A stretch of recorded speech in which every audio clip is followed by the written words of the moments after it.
Hey, Paisanos, it's me, California. And it's me, David, and welcome to Super Mario Moment. This is the show where we marathon through every morsel of the Mario multiverse, except for today, because why the heck are we doing this movie? This was culturally a very important film in Mario's history, despite Mario not really being there. Yes, I mean, this is the first movie poster that has Mario on. Possibly the biggest discrepancy of excitement between a film poster and the film itself. Yeah. And we're very lucky to live in a time, I suppose, where, I mean, based on the Minions franchise, we're probably going to be getting Mario movies until the heat death of the universe. Great. But at a time before then, when there was less video games reference in movies and TV shows, this movie was a very exciting thing to pick up at the video rental store. I don't think anyone ever bought it, but I definitely rented it. We are talking about 1989's The Wizard. The Wizard. Hamish, did you watch this when it came out? Were you like a contemporary viewer of this film? I wasn't, but Okay. we mentioned in our Mario Super Show episode, and I will probably mention again in our Bob Hoskins movie episode, these Mario-related things were very frequent rentals. We used to rent movies a lot, but there's a reason we never bought them, I think, because they're not things I want to own necessarily, but for some reason I definitely saw this as a kid, and I do remember at the time being very confused and bored by it. Those are the right emotional reactions to this film. I think this was probably the third time I've watched it, because I definitely did watch it as an adult. I've mentioned many times my brothers had a podcast called Games on Film. Mm-hmm. They definitely covered it. I've listened to that. I didn't re-listen to it or anything for this episode, but I have definitely watched it again as an adult, and then once again this week. How about you? You know, we tried to rent this at the video store because I was like the perfect age for this. I was like Fred Savage age, and it was always checked out. I assume the video store had one copy, which was one copy too many. And it was just constantly already taken in the days that like the tape was just behind the box and you just took it up to the counter and were like, I would like to rent this. And so we would rent other things. I think one time we went to get it, we watched Terms of Endearment instead. And frankly, better experience for a child. For fun for the family. I mean, I should say up front, there's probably going to be people who love this film Googling The Wizard, and we're just ragging into it. I do know that this film has a cult following. Yeah. Its DVD and Blu-ray releases are real, like, you know, fandom efforts. And they have lots of documentaries that fans have made. There's a lot of interest about this movie. I just think it slots perhaps into, you know, sometimes you're nostalgic about things that you just watched as a kid and watched a lot. Sometimes you're nostalgic about things and then you rewatch and you're like, whoa, this is really good, or it really sticks with you. I'm sure for some people it does, but it does capture a very specific window of time when the world was excited about Super Mario Bros. 3, and it's pretty much not interesting anywhere outside of that one context. And I think this will be a problem that Nintendo continues to struggle with. Which is that we have a really good idea or a really good story, but we've got to get our IP in there somehow. Yeah. And it's how you get some really weird swings with Mario IP, not just Mario IP, all across Nintendo IP. Kirby's Epic Yarn is not a game about Kirby. It's just a game where Kirby was then put into it. And this is like the Kirby's Epic Yarn of films that we are covering this season, because you could kind of exercise the Mario right out of this once it's not 1989. Yeah, it does feel like any company could use this film. But at the time, you know, gaming was synonymous with Nintendo. Right. So I do find it interesting. Now, we are going to do a scene-by-scene breakdown, if we can. There's definitely going to be a breakdown, regardless. I will break down emotionally.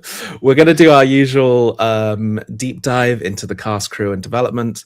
But first, I thought, because this is our first American theatrical release, I thought it would be important to do a quick summary of what we're talking about. Yeah. However, I thought of someone better to provide a summary. Here is Siskel and Ebert's review of The Wizard. Perfect. Named The Wizard, and this is a movie that has everything going for it except for a good script, a believable premise, and common sense. It stars Fred Savage as the 13-year-old brother of a 9-year-old kid who never talks, but who's a genius at playing video games. After a series of family fights, the two children run away from their Utah homes, and in a bus station, they team up with a girl played by Jenny Lewis. What is he, some kind of freak or something? The movie wants us to believe that these three kids could successfully hitchhike all the way to Los Angeles while eluding a manhunt and not running into any serious danger along the way. Their ultimate destination, the World Video Game Championships at Universal City Studios, which just coincidentally happened to release this movie. I disliked almost everything about The Wizard. I disliked the danger those children were in as they hitchhiked hundreds of miles and at one point actually used a skateboard on an interstate highway traveled by heavy trucks. Great image for kids that don't want to play in traffic. I just like the stupid and ham-handed so-called humor of the feud between the people who were chasing them. I just like the blatant commercial plugolas for Nintendo video games and the Universal Tour. And I thought the sentimental ending of the film was really a cheap shot. I think that just about covers it. Well, you don't need me here. Do we agree or do we disagree? That'll be the question of this podcast. Yeah, we'll find out the answer in the next 30 minutes. This is incredible. I loved Siskel and Ebert. Can I just tell you? I am glad we got to hear my man's thoughts on this. I was excited to continue to watch. I was wondering if Gene was about to be like, actually, I thought it was very good, because that's like their shtick usually, is that Ebert comes in as like, I have a well-prepared document of all the ways in which this film disappointed me, and then his partner is like, I don't know, I had fun. No, we haven't got time to play the whole thing, but they are very much in agreement. Okay, well, sometimes it does happen. Look, I do think this film has a few things going for it, and I went in with a real open mind, and I did actually have a bit of a journey with it, but it's hard to end this film and feel like 100% that was great. Yeah. So before we get into it, I thought I would dispel a couple of rumors about this film, because as any cult hit this has a few kind of myths about its creation. It has a few stories that people tell as if they're fact. Mm-hmm. And one of them is that this film created the concept of esports. Oh, okay. And it didn't. It's definitely, I would say, changed them slightly. Maybe the expectation of how exciting they might seem. Video game kind of tournaments and things did exist basically as long as gaming has been a thing. But I think much more the kind of realm of arcades hosting their own places, sure, or the occasional like hotel conference room booked out for something. I'm going to show you a little bit of where they go. Obviously, I'm not going to talk about kind of modern esports too much, because that would take all day. But you know, gaming tournaments did exist to a point where there's actually an earlier movie called Joysticks from 1983, which is much more of a teen sex comedy. But that also ends in a kind of screens side by side, two players playing their game, and they're also playing a game which, as of the release of that movie, Joysticks, had not come out yet, which was Super Pac-Man. So this idea is not entirely new. But The Wizard came out in December 1989, and the first Nintendo World Championship began in March 8th, 1990. Okay. So it didn't necessarily inspire it, but the wheels were already in motion. And this World Championship toured 29 cities for the remainder of the year. Finalists from each city would win a trophy, $250, and a trip to the finals at, you've guessed it, Universal Studios Hollywood. Excellent. Runners-up would also get a power pad. Do you know what that is? Not only do I know what a power pad is, but we were the owners of a power pad. You had a power pad? It was a hand-me-down power pad, but certainly did. And I think the only thing we had that worked with it was track and field.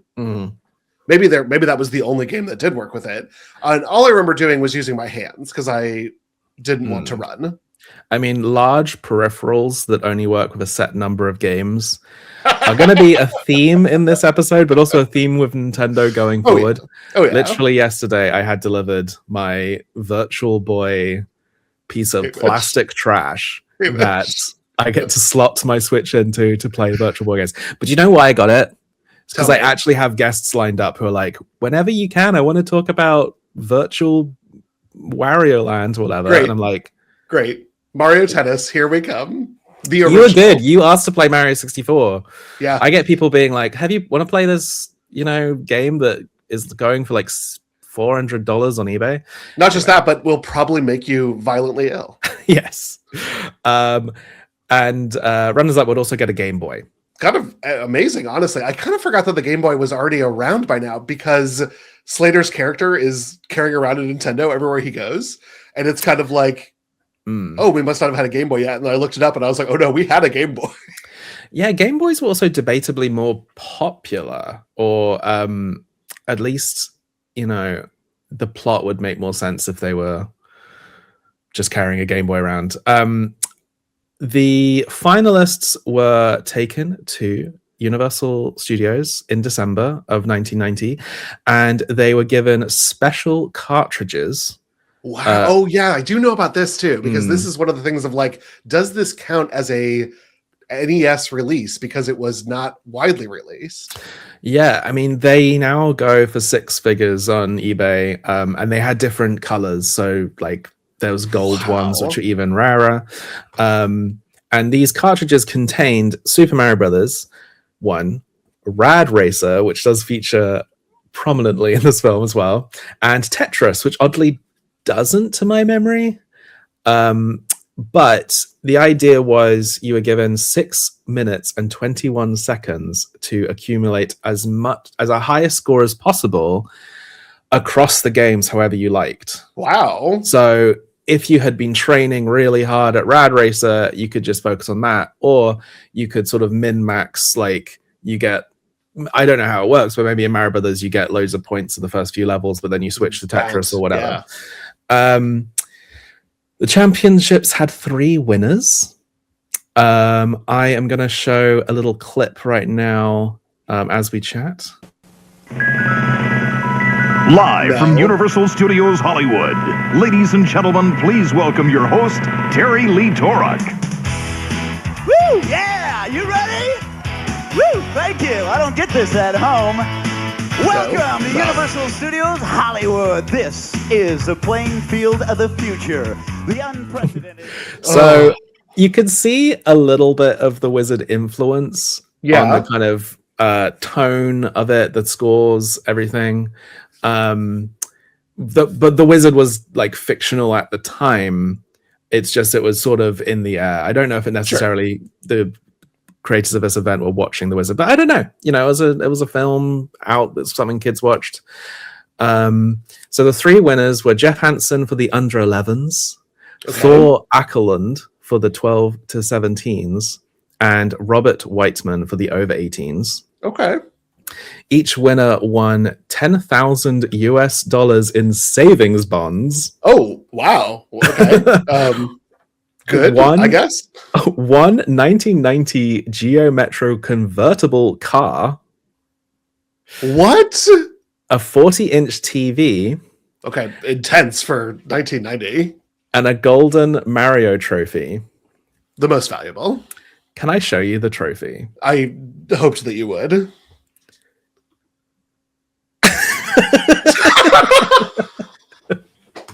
Oh no, I just learned to use Blender. Oh no, I hate this. Hamish, I hate this. I actually love it. Now that I've looked at it more, I've instantly changed my opinion on it. It's it's one of these things we've talked about a few times in the show, but just like while Japan had really like got Mario's model correct pretty quickly, I don't know what was going on overseas where like there was I would say a different time. They couldn't like 3D print a CG model or whatever. Yeah, but But we've been sculpting for 2,000 years. Like we can do a little better than this. I'm sorry. I'm not a sculptor. Maybe I'm sure sculpting is very, very difficult, but I have seen better pieces, and I mean, I would love to see this in a museum. But this feels like ancient Mesopotamian art. These also sell for quite high values on eBay. There's also a silver variety, which what's frightening about this is knowing that there was like a cast. Like this wasn't just one sculpture that someone's this like was a friend this made. was a cast. Yes. Yeah, they made quite a few.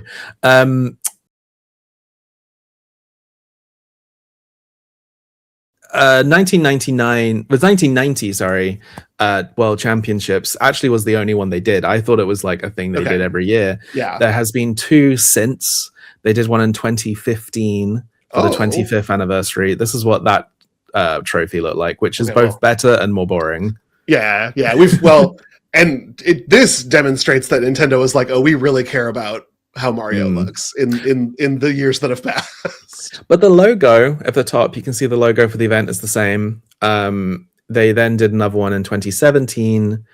Very shortly after. Yes. And in 2024, for the Switch, a game called Nintendo World Championships NES Edition, or NES Edition, came out for the Switch. And that basically recreates the idea of having kind of challenges on the cartridge. And it's not like it has all of the games in full, but it's remixes of various old NES games and challenges. It's quite fun. But I think I've seen that. That's on the Virtual Console?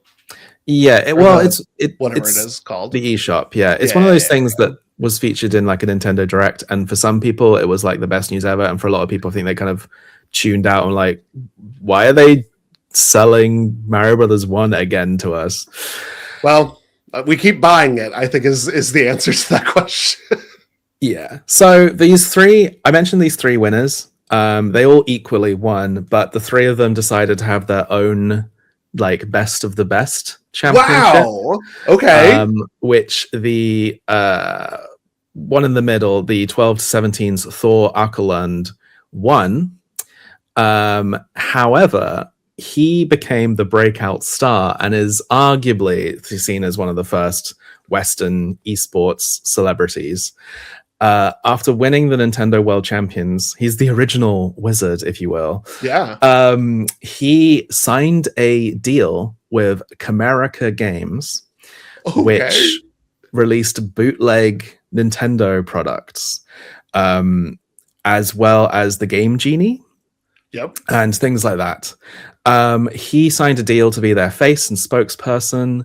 I looked a little bit into him. He was not, his family weren't very well off. He only had a Game Boy and the package game Tetris. So he won by just playing Tetris because he couldn't afford anything else. And his house had a fire. His mum was in hospital. There's lots of like things. And the reason why he's often considered one of the first esports champions is that that was his job. And he ended up doing lots of competitions to financially support his family. Yeah. He continued in Tetris tournaments. The last I saw was in 2010. He came 5th in the World Tetris Championships. Didn't see anything since then. But I'm going to show you a clip of him being the face of Kameka Games because I think you'll agree he was an absolute natural when it came to promotion. Nice. Quattro Sports gives me 4 great games on one cartridge. Quattro Baseball is incredible. Fastballs, slow balls, curveballs, and more. Camerica Games. Easy to pick up, hard to put down. Micro Machines for Nintendo is one of the best and most innovative racing games ever. Camerica Games. Easy to pick up, hard to put down.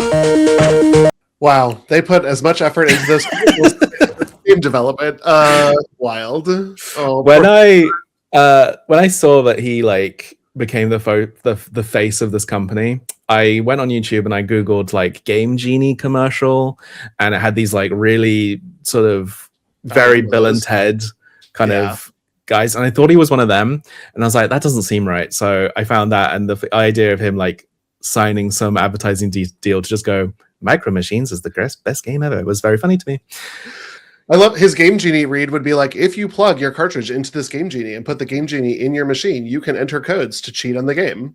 Thank you. Like, I love him. I mean, he's great. He's just what you see is what you get, and that's not what advertising is in the United States.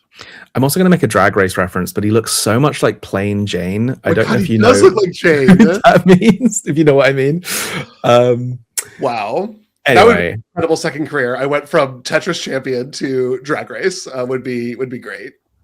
Like I said, this didn't spawn a kind of yearly thing, but the branding and the memory of it has remained very strong. This event was sponsored by Pepsi and Reebok. It made a lot of money. It won some marketing awards. But I also think it was a sort of snapshot of a time. And the weird bedfellows that were Nintendo and Universal, which I do think was kind of interesting.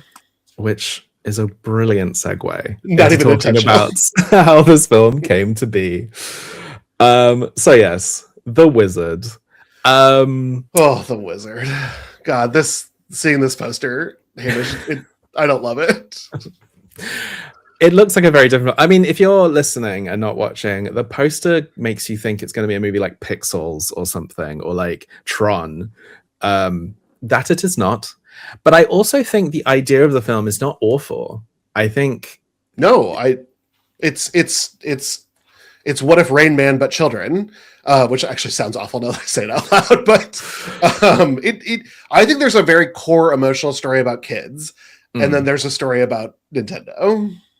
Well, here's the thing. Along with the myth that this film created esports, there's another kind of idea that this is just either Rain Man or this movie called Tommy. The Who did a concept album called Tommy, and then it got turned into a movie in 1975, and that sort of has the song Pinball Wizard in. It's about a blind, deaf and dumb guy who becomes great at playing pinball. That is basically where the similarities end, because that movie is a psychedelic rock opera. And it's kind of like weird, right? Like it's like, okay. I always kind of thought of it as like a David Lynchian like thing. I've only seen the poster, and the poster is like really fucked up. Yeah, I mean, The Wizard is a real genre we don't get as much these days, which is like pure schmaltz. Yeah, that's true. And Rain Man, while it's kind of hard to explain, but Rain Man was like such a big hit and sort of dominates any conversation about films about kind of neuroatypical people, basically. Yeah. I was going to mention it later, but actually they refused to use the word autism in this film specifically because of Rain Man comparisons. Oh, okay. And I do think most of the film, I was thinking that this was like an autistic storyline, but now that I've finished it, I really don't know if that's the case. And I'm, yeah, it's uncomfortable because I think the film tries to sell you that this is post-traumatic stress and not neurodivergence, and the character of Jimmy is so hard to read because of what this film's script attempts to do. Yeah, so I'll tell you a little bit about how this film came to be. So again, another thing that people might assume, quite rightfully, is that like Nintendo paid for this film to be made. Sure, I could buy that. Yeah, that's not quite true. Like I said, video games and Nintendo were pretty synonymous at this time, especially because there was the kind of video game crash, and Nintendo was just the winner of it and survivor. I do think this film sometimes drifts about in terms of, because I think of arcades and home consoles as being like quite different, yes, like skills or practices. This film doesn't really delve into that, maybe because that's too inside baseball for like the family viewers. But this film, so Super Mario Bros. 3 had already come out in Japan. It had this big kind of lead in time to release in the US. There was like a microchip shortage. But like the game was out. You could go and buy it if you wanted to, or order it. Some stores were selling kind of bootleg kind of versions of it, or like, were selling it anyway. So there's this idea that this film like revealed a game for the first time, even though it had been out. Magazines had been previewing it for years. And while Nintendo obviously was contacted and was asked for all the rights and approval. I don't think it was necessarily the case that someone at Nintendo was like writing the script and telling them what to include. No. There's this 1993 book called Game Over by David Sheff that gets mentioned a lot when talking about this film and a few other video game movies, and quoted as if David Sheff knows what he's talking about. But the full title of the book is Game Over: How Nintendo Zapped an American Industry, Captured Your Dollars, and Enslaved Your Children. And he basically will talk about things like this. I mean, we don't like this film, but he will talk about things like this as if it's like the most... An anathema, yes. Yes. I have read Game Over, unfortunately. Okay. I mean, for a lot of my life, have read things that I disagree with. And I write in the margins as if I'm having a conversation with the author, like wrong, or I circle things and be like, citation needed. This one was pretty marked up by the time I finished. Well, I'm sure there's stuff in there that's truthful, and it is often referenced, but I think this is where some of the idea that this specifically was like a Rain Man ripoff or anything came from. According to Universal Studios producer Tom Pollock, he kept referencing the film Tommy and wanting Tommy for kids. The writers obviously didn't make that, but apparently they did keep using the word wizard and called it the film The Wizard to like state that note. But according to the writer David Chisholm, the brief he was given was Karate Kid with video games. Okay. Honestly, yeah, that works a little better for me. I can see that. And again, we were at a time where like kids movies that were basically like family dramas were big hits. Yeah. Like I think one of my big criticisms about this film is that it doesn't go more for like Home Alone hijinks, but I think this film is both like oddly grounded and also exists in a make-believe world where like no one cares about missing children at all. And I think that's what's hard to sort of conceive of when you're watching it. And that's where I think maybe contemporary, like modern viewings get that a little bit harder to swallow, is that I wonder if I had watched this in the early 90s, if I would have felt differently than watching it in 2026. But watching it in 2026, there's so much that's hard to grapple with because it's not a kid power movie. The kids never like win against this Putnam guy. Only Beau Bridges wins against Putnam, and amen, Beau Bridges, yay. Well, it's kind of like what Roger Ebert was talking about, which is like the concept of this film is quite irresponsible. So you can't make what the kids go through be too fun, right? But then at the same time, there's no hijinks, and they don't get into too much trouble either. So it's weird. But regardless, this movie was something Universal came up with, and the writers wanted a Karate Kid with video games, and they approached Nintendo, who were like, "Sure, we have Mario Brothers 3 that hasn't come out yet. You could feature that," and provided a few other things. One misconception is the Power Glove, because the Power Glove, while a licensed Nintendo product, is not actually a Nintendo product. They've never referenced it. They don't bring up, they're not releasing a Power Glove that works with a virtual console or anything. Yeah, because the Power Glove was just like an early Mad Catz controller. Like this is, you could program it, but it wasn't a Nintendo periphery. If it was a Nintendo periphery, it would only work with one game.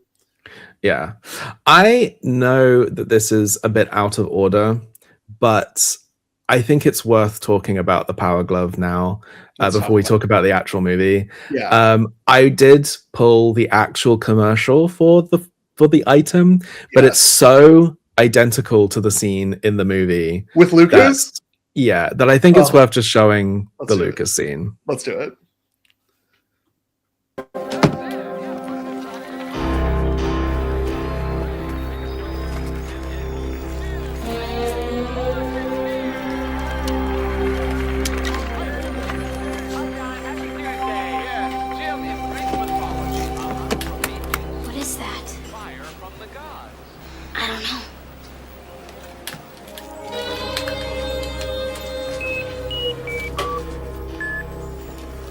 Power Glove.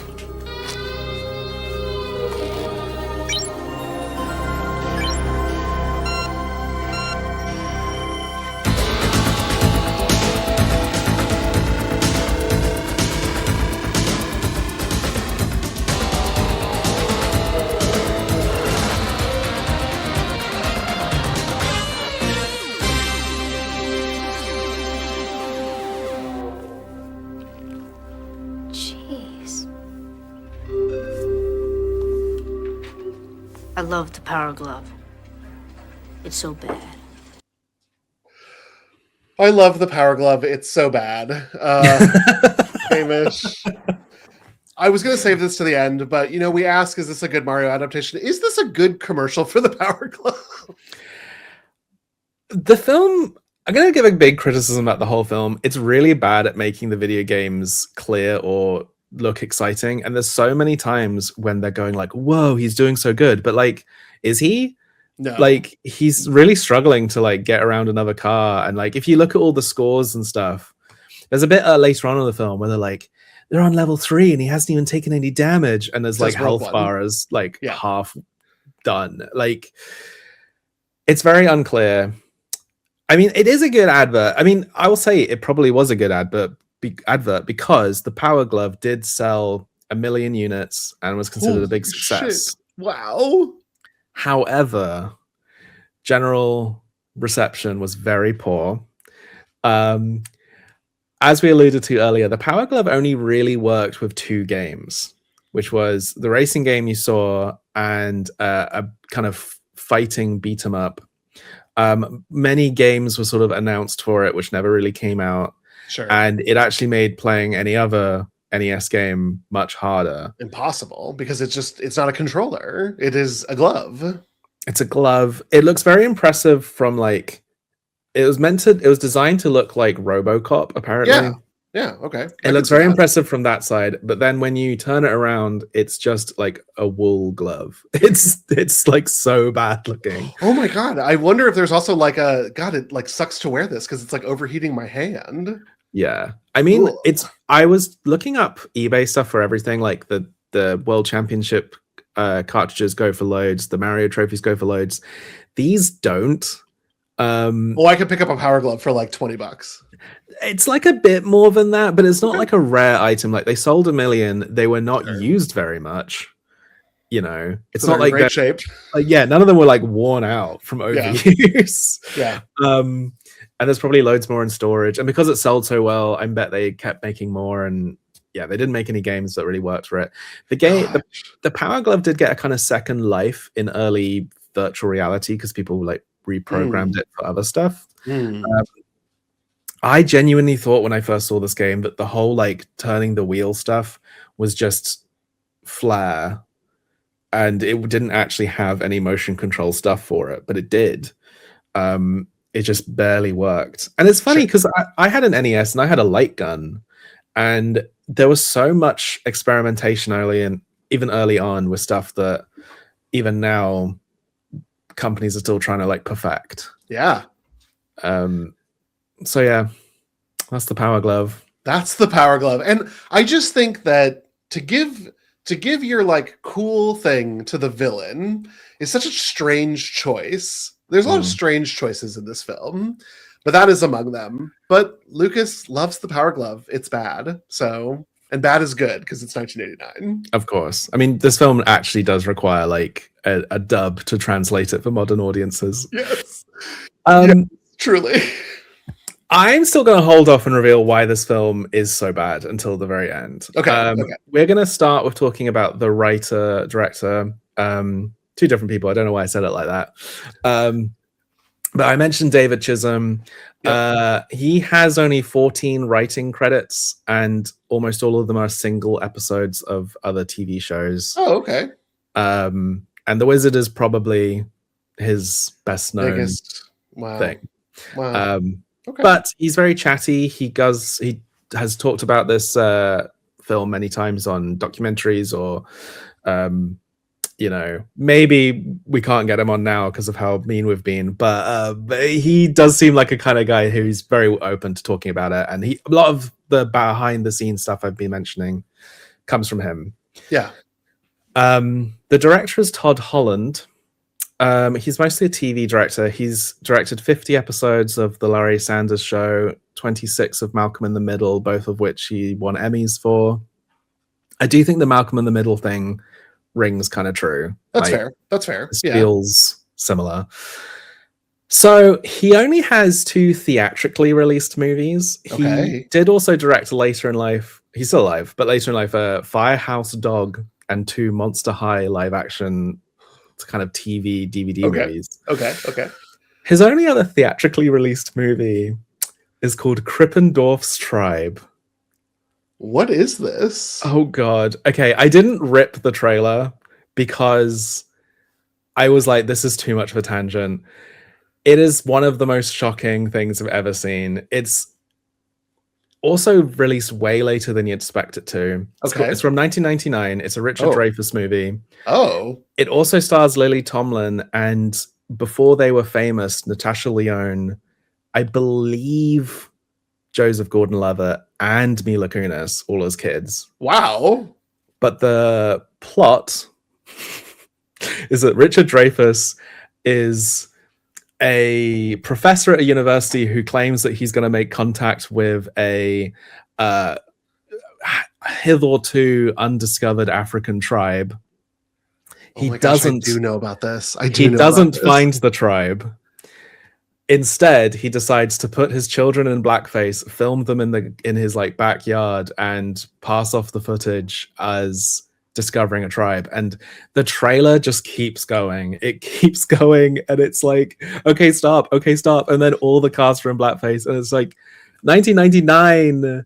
Todd Holland, what happened? What are you doing? It breaks my heart. Yeah. That I think I knew about it from its infamy. Once you got to the blackface, I was there, but I have not seen this. Maybe I should not continue. I don't think it has any kind of Blu-ray or HD release of any kind. Didn't make it to the Criterion Closet. I'm shocked. Yeah, despite basically hating both of his films, Todd Holland is our queer of the week. Yes, we love good art. We love, all art is good when it's queer art. Yes, genuinely. He is currently married to a man and has 3 kids. I don't know much about his life, but as queer people, we get to make the trash that we want to make. And also, genuinely, I'm sad to say that he's not the most problematic people on this cast list. No, I didn't imagine that would be true. A lot of the cast have various accusations made against them. I don't want to spend too much time of our Mario podcast listing out various dates of various accusations, but I'm a lot of it I discovered for the first time. Let's rattle through some of these people, starting with Fred Savage, who earlier this week I sent you a message saying, who is Fred Savage? Because I have no context for why people know this name. And it's broadly the Wonder Years, I think, is what probably put Fred Savage on everyone's radar. But he was doing a lot of I'm a boy, like I'm a powerful boy. It was very like kid power. It was Macaulay Culkin. And it wouldn't be until later that Fred Savage kind of found a different role for himself, but he kind of would always be remembered for his time on the Wonder Years. And it's almost impossible for him to escape that shadow because of how big that series was in the United States. I don't think it was big overseas. I've only heard of it through The Wizard, basically. I do know that he's in The Princess Bride. Yes. Okay. People might know him from Princess Bride too. I think I first saw him in Austin Powers 3.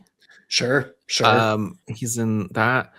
I know him oddly best from being a director because he's directed lots of episodes of Always Sunny in Philadelphia, Happy Endings, things like that. He did get a Worst Director nomination at the Razzies for Daddy Day Camp in 2007. Yeah. Maybe I don't know. What pottery could you make from that clay as a director? I think that should be a shared Razzie. Yeah. And yes, he is someone who has had some allegations against him, starting from when he was actually 16, from Wonder Years co-star, but as recently as 2022, he was fired from the Wonder Years reboot because of inappropriate behavior. Let's move on to Luke Edwards, who plays Jimmy Woods. James Woods is the main character's name. Odd choice. Don't stay on that. Just keep going. Just keep going, Hamish. You can't. He seems good. He actually has had lots of work. He, good. Did a lot of stuff as a kid, you know, but then was able to become an adult kind of working actor. Good. He was in Newsies in 1992. Has been in a lot of horror movies lately. He was in Jeepers Creepers 2, The Super, The Neighbor, Malicious, and A Beginner's Guide to Snuff. Which is okay. Wild. But he was also in 2 episodes of True Detective. He just seems like a working actor. Good for him. I mean, I think, again, for what he's asked to do, I think he does a good job in the film. Yeah, I mean, look, this is not... I'm autistic, and I have some things to say about this portrayal, even though it's kind of hard to know exactly where it's landing.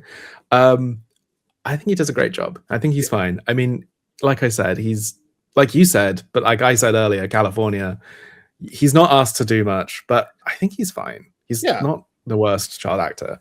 No, and I think he's asked to deliver an emotional pathos at the end of the film, and for whether or not it is an earned pathos, he does do it as an actor, and credit to him. Yeah. Sometimes with kids in movies, you do get the feeling that the parents have shoved them into something, but I think the fact that he's continued to work, like... He's a good kid, yeah. We then have Jenny Lewis as Haley. Haley. Do you know who Jenny Lewis is? No, I guess I don't. I thought maybe that this was a folk rock singer, but I can't picture her and this actor.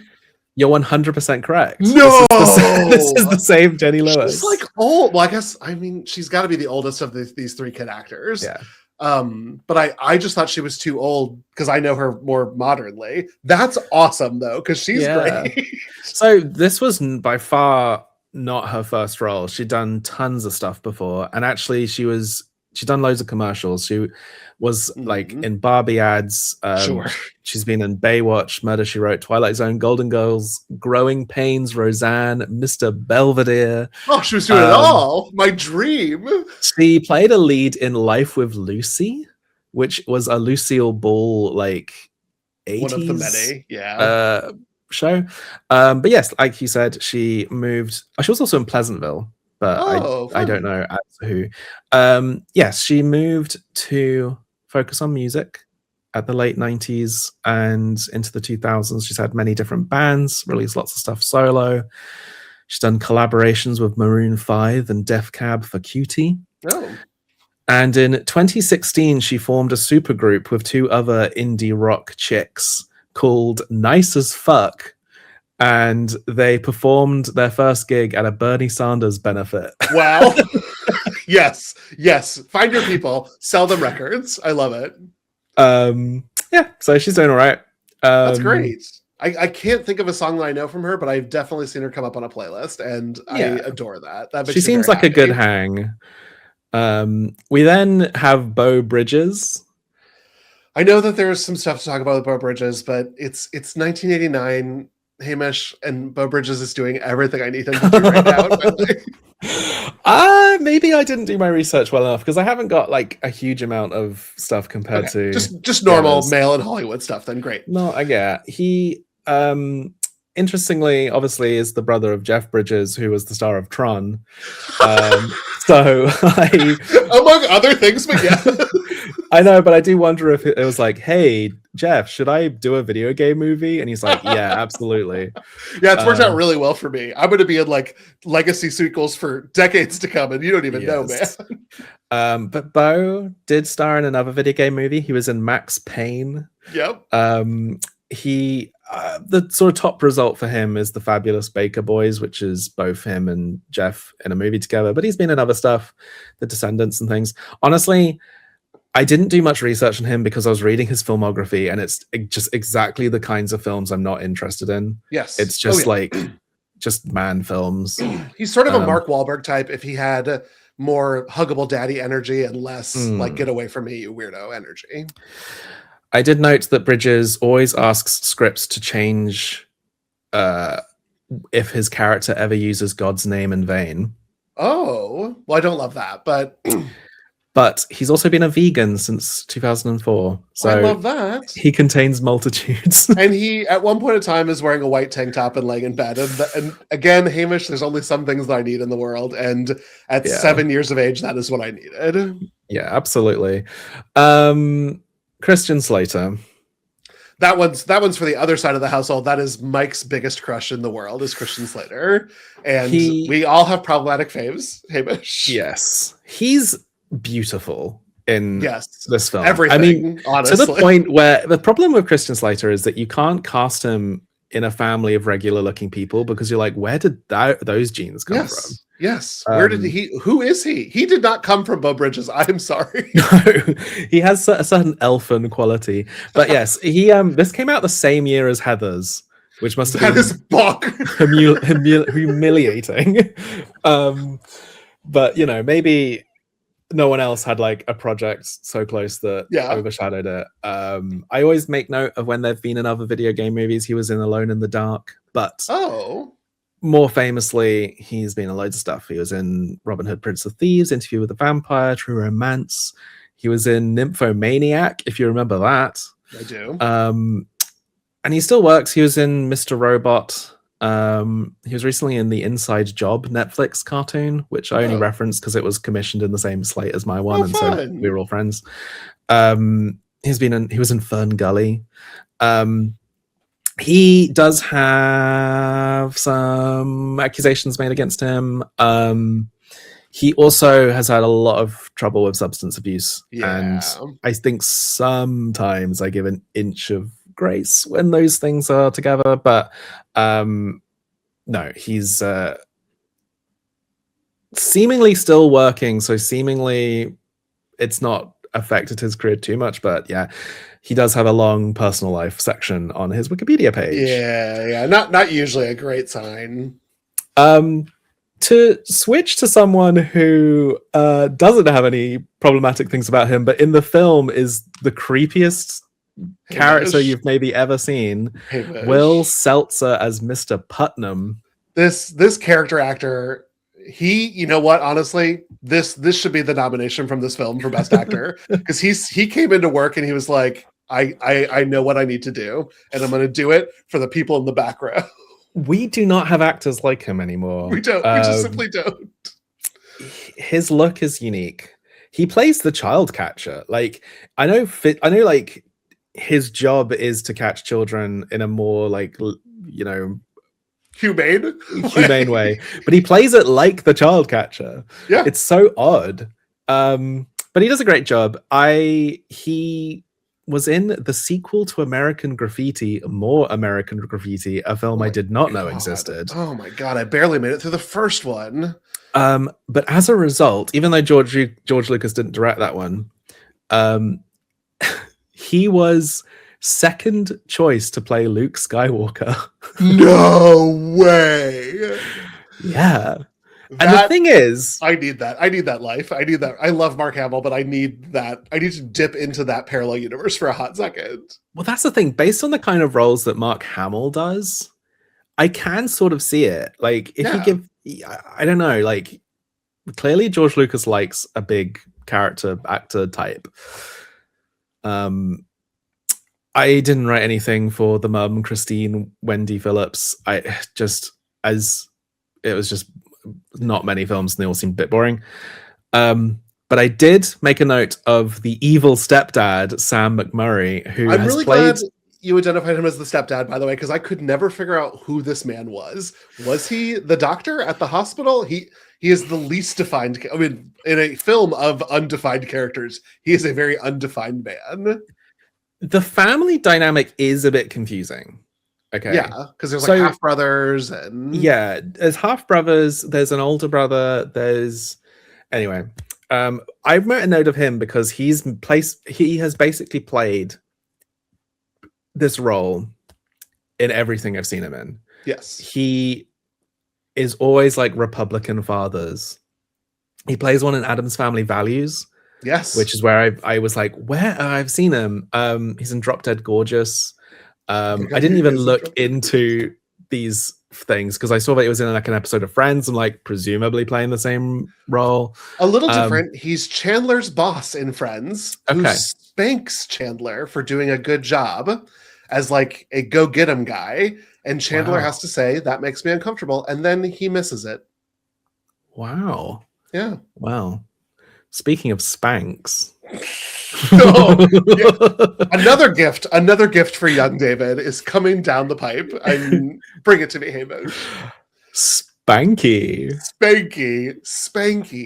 If we could just go 1 week, Hamish, without the creatives fetish on screen, I would be so happy. But here we are. So Haley, the drifter girl, seems to know a bunch of truckers, and Don't worry about it. One of them is called Spanky, played by Frank McRae, who has quite a few credits, but started off as a footballer. Yeah. And interestingly, I do think this film, based on the kinds of roles I was reading about him, he always just plays like tough guys and bouncers. He's in 48 Hours, Last Action Hero, Red Dawn, Rocky 2. For our Q Division friends, he's in License to Kill. That's where I know him from. Ah, good. But yeah, I think it's kind of nice that he plays seemingly a bit against type in this. Why he's called Spanky, I don't know. Who's to say? Maybe there's more script out there. Maybe that's the problem. Maybe this is a bad edit, and that's why I didn't love the film. I was going to say this to the end. What if I told you there's an hour cut from this film? No, Hamish. How do I leave this meeting? Like an hour? An hour is cut. When the first film was finished, it was 2.5 hours long. No, go to bed. No, absolutely not. A children's movie, 2.5 hours? Every question you have is answered by this. Like, Spanky gets a backstory. The family gets a backstory. There's stuff about why the parents aren't seemingly like bothered about like the horrible things that have happened to their family. There's so much stuff cut, but it's all just like scenes like we have in the film of just characters discussing their backstories and talking, and like there's so much stuff about Haley that's cut. There has to be, because who is she? Who is she? She's just like, you know, if they had revealed at the end that Haley had been like the devil the whole time, who had just sort of found them in the desert and was like manipulating them to destroy Western civilization or something, I'd buy that. I'd buy that. And yeah, an entire hour is cut. A few more actors just to talk about. Jackie Vinson is Lucas. As fun as that scene is, he hasn't had many credits, and he also has allegations against him. Great. Yeah. Okay. I couldn't find anything about Marissa DeSimone, who played Moira Grissom, the other diva that is on the stage at the end. I did want you to find her and have her be like a superstar, but no. she gets like a pivotal moment at the end, but then she's the girl, so she can't win. No, she's I think cast more for her vibe than she is. Anyway, her last credit was in 2000, and she didn't have many. Uncredited, but I had to scream. Critical. Beth Grant. Beth Grant. Beth Grant, looking stunning and young, but also exactly the same. Yep. I actually was talking about this film with my boyfriend Luke and said, I just watched like a road movie where they wind up in a diner and they meet an actor. Who do you think it was? He was like, Beth Grant, of course. Yes. She's been in everything, always playing the same person. Yes. Sometimes literally the same person. I am convinced that Donnie Darko and Little Miss Sunshine take place in the same universe because she's the same person in both films. Oh, and not our last time crossing over with Tu Wong Fu, so I'm very excited about that. And yeah, sometimes I doubt your commitment to Sparkle Motion. is my favorite line in film history, and she's a little bit in Donnie Darko. Anyway, finally, whenever we do these actor breakdowns, I'm always looking for connections to other Glitter Jaw shows. Yeah. So I'm always looking for people who've been in a Godzilla film or a Bond film or an X-Files episode or whatever, or a Spider-Man. This does star someone who was in a Spider-Man. Really? Did you spot them? I did not. This is the first film appearance by Tobey Maguire on the left there. Oh my God, it is him. Whoops, sorry. Doesn't have a single line, but is just one of Lucas's goons. Oh, wow. Sweet baby angel. So make better decisions in your career later. But... an odd Pleasantville connection. Yeah, exactly. Yeah. Just can't get away from it. Pleasantville's everywhere. So this is maybe the first and only time an actual Spider-Man is in one of these films. Unless Andrew Garfield ends up playing Wart in the new movie or something. I don't know. Well, I would love that. I would love that. You picked one of my favorite Spider-Men and you made him one of my favorite Mario characters. So I've talked for an hour about this film without even getting into it. Well, Hamish, let's dive into the film because there is a lot to do here. When I Meet the Wizard. Oh my gosh. I can't believe I didn't do any of that. I got no Wizard of Oz from this at all. No Wicked, anything. It would have been so easy to make this a Wizard of Oz thing. They're literally going across. Oh my God. Accumulating people to do they could have done it. They could have. But here's the thing. They didn't. They did not do it, Hamish. I guess we can start with like the beginning of the film, which is Jimmy walking down the highway, them picking him up, taking him back to this hospital that's just a house, and talking about him, because this is sort of our introduction to Jimmy.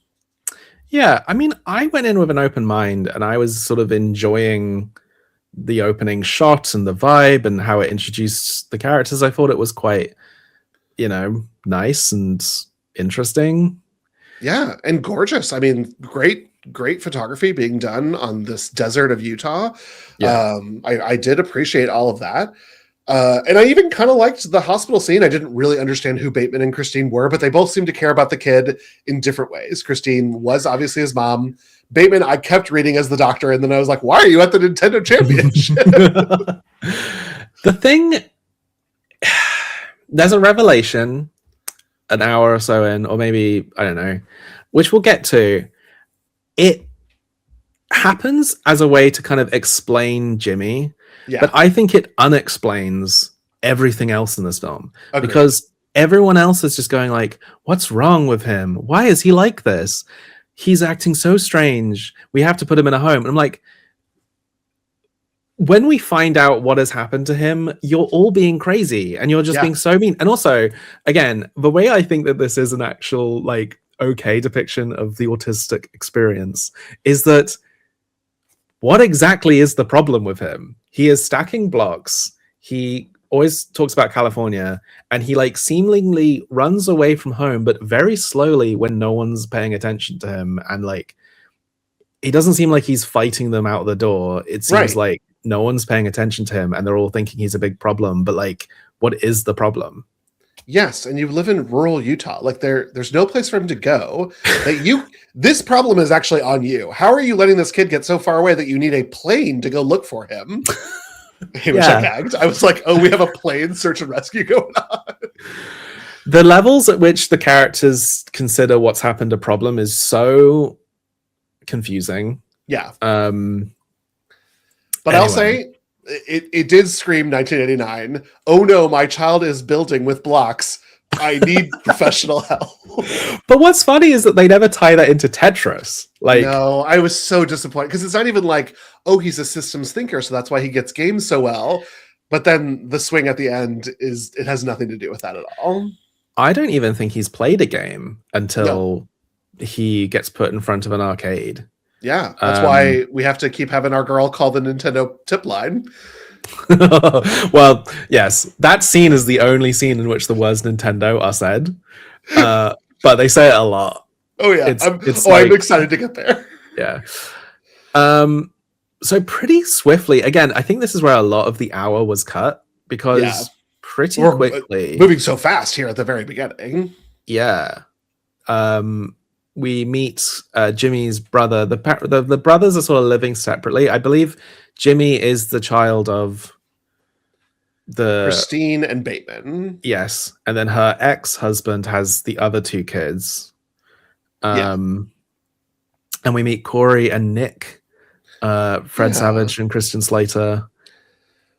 Two people who couldn't come from the same parents. Just no. You know what? It's and they're doing okay at being brothers, but this is their only real scene together, and then they are gone from each other for the rest of the movie. Many scenes cut of their relationship. Well, okay. All right. Maybe I would have bought them as brothers if I'd watched another hour. But as it was, you could cut an hour from this final movie and it would be better.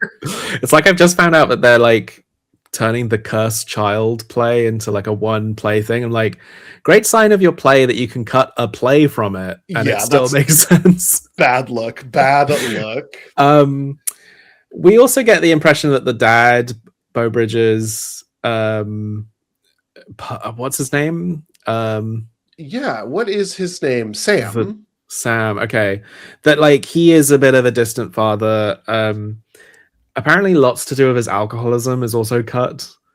Like, wow, I didn't get alcoholic from him at all. I just got like 80s dad.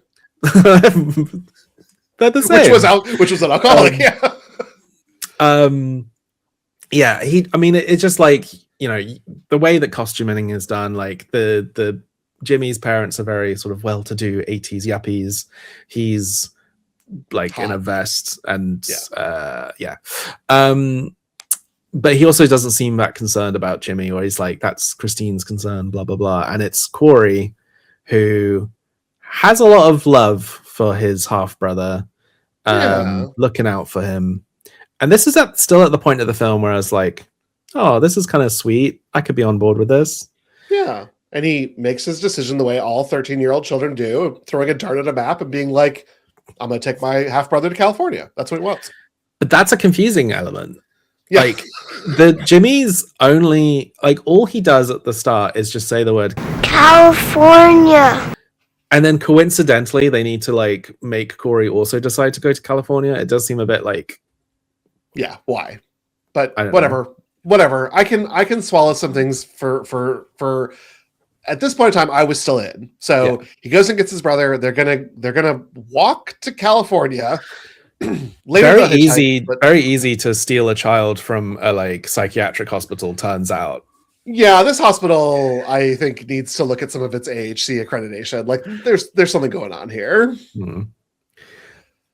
But this is where we get sort of the parents' plot going, because Christine and Bateman are like, oh no, Corey has kidnapped our child. We better hire Putnam, a professional child kidnapper, to go and get our possibly autistic child. But who cares about Corey, who also came from me? He just wants to run away. Yeah. And Putnam makes it very clear that he doesn't actually care if the child is found. All that matters is that he finds it, because that's how he gets paid. Right. Which is some fun motivation. In a children's movie, I want you to twirl your mustache. Like, I love this level of evil for Putnam. He is, I only care about the money. I will sabotage other efforts to save this child so that I get paid. He's perfect. No mistakes were made by a terrible, terrible character. We didn't mention it, but they do... So Corey and Jimmy are hitchhiking, but they start off by jumping into a hostess van, which is the first bit of product placement in this film. No, that was paid. I mean, how could it not be? You're right. You're absolutely right. I just was like, I probably watched it and I was like, God, I could go for a hostess cupcake right now. And this is when I thought the film was going to be Home Alone-esque. Because it's like wish fulfillment, kids on the road. They hitchhike in a cake van, and when they emerge, their faces are covered in cake, and it's like, yay, you know, renting a room in the Plaza Hotel and having ice cream. And no, they seem to have I'm very unclear what they're eating and where they're sleeping for a lot of this. At one point they make a fire outside a cave, and I was like, no. Yeah. So where are we now? We've met Mr. Putnam. Yeah, we met Mr. Putnam, and this is where the kids show up to one of many small gas stations with an arcade cabinet in it, and they play Double Dragon while Corey tries to get bus tickets, and this is where we meet Haley. Haley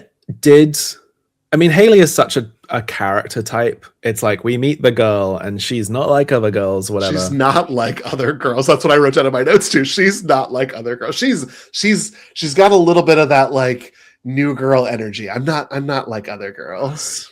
I did kind of like her, at least initially. I think where her plotline goes and how she's used in the film is quite weird. Yeah. But she made me laugh. Like Corey says, "Oh, Jimmy, he's just shy," and then she says, "Yeah, shy a few bricks," which I thought was quite funny. She, you know what? She's got the best drag persona of all three of them. This is also about 15-20 minutes into the film and is our first reference to video games at all. Yes. Again, don't know about those cut hour of setup. And it's where, the Jimmy sort of just gains a natural ability to play games. I don't, again, remember if they're playing these games for free or where they're getting the money from. I did watch Corey put a couple quarters in the cabinet here. Okay. But then it sort of is, anytime they're at a cabinet, it's free play for them because they're doing it to like scam people. This is also their money-making mechanic. Yes, that's true. And it's when, Haley says infamously, he's a wizard. Yes, this is where they said the name of the film in the film comes from. That's fine, I guess. Yeah. Fine. I would like to know why it's called The Wizard if she didn't say it. Yeah. Because